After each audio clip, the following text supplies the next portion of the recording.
Do you ask other people for help if you need it? I think this is a huge problem in our society, that when we ask other people for help, we think that we're a burden to them. And that's why we don't ask. We think that we will waste their time, or that they don't have energy to help us, or that we put them under pressure that they need to help us, although they don't really want to help us. We end up overthinking and not asking for help in the end. But let's take a step back and remember how you felt when another person asked you for your help. Did you feel like it's a burden to you? If I remember it, I feel that it feels very great to be able to help somebody. And it also feels very good to know that this person has so much trust in you and to tell you that they need help. It's also an intimate thing. And I feel appreciated that this person chose me to ask for help. So actually helping yourself is a very good feeling. Let's dive into the psychology of helping.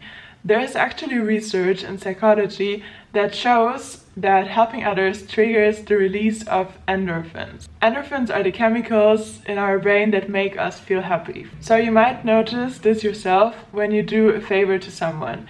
You get a sense of fulfillment and a feeling of connection. We as humans, we're actually wired to help each other. It's part of being human. We're social animals and we love to live in groups that help each other. When you withhold from asking for help, you're not just depriving yourself of the assistance you might need to go forward in your project or in whatever you want to develop, but you're also denying the other person the opportunity to feel the same sense of fulfillment when helping somebody. So you're taking also away the chance for someone to show kindness and to feel appreciated and maybe to start a more intimate friendship out of this connection. So why are we not asking for help? We're taught, especially in individualistic cultures, that independence is the ideal and that we should be self-sufficient. We should take our own responsibility. We should not ask for help. But there's a difference between independence and isolation.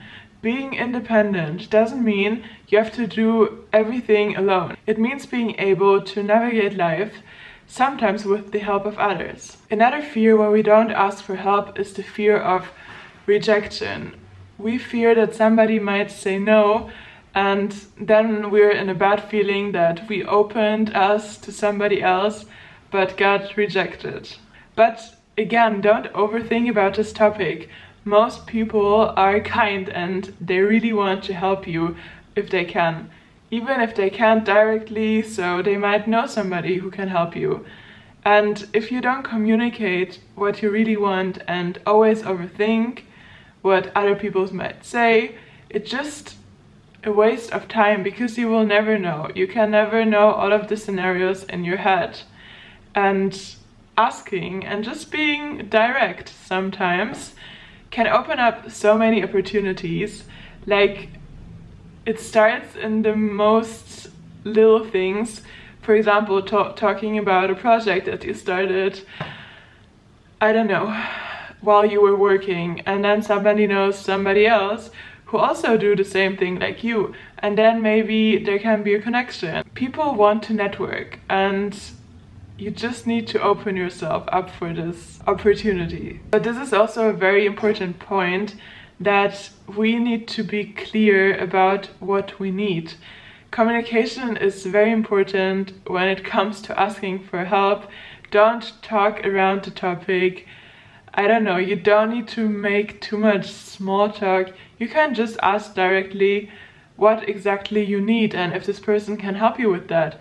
And if not, maybe to go to another person.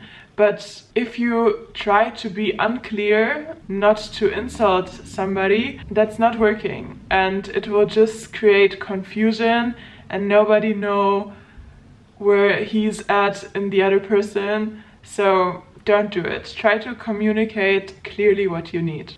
And let's end this video with the ripple effect. When you start asking for help and letting others in, it creates the ripple effect. You might not realize it at first, but asking for help encourages a culture of support. You create deeper connections by asking for help. People who have helped you may feel in return more comfortable to reach out to you when they need something. And slowly you build a community of mutual assistance. So that's what you can take away for your personal life, for the reality you live in. Helping others makes you feel good.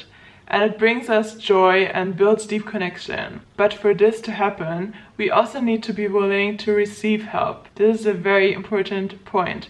We need to communicate clearly where we are and what we need, and trust that people around us genuinely want to help us. So remember, nobody expects you to be perfect and to do everything on your own. People know the struggles because they are struggling the same way that you are, maybe in different aspects of their life. So next time you're hesitant, think about how you feel when someone trusts you enough to ask for help, and let others feel this same joy. See you in the next video. Bye bye.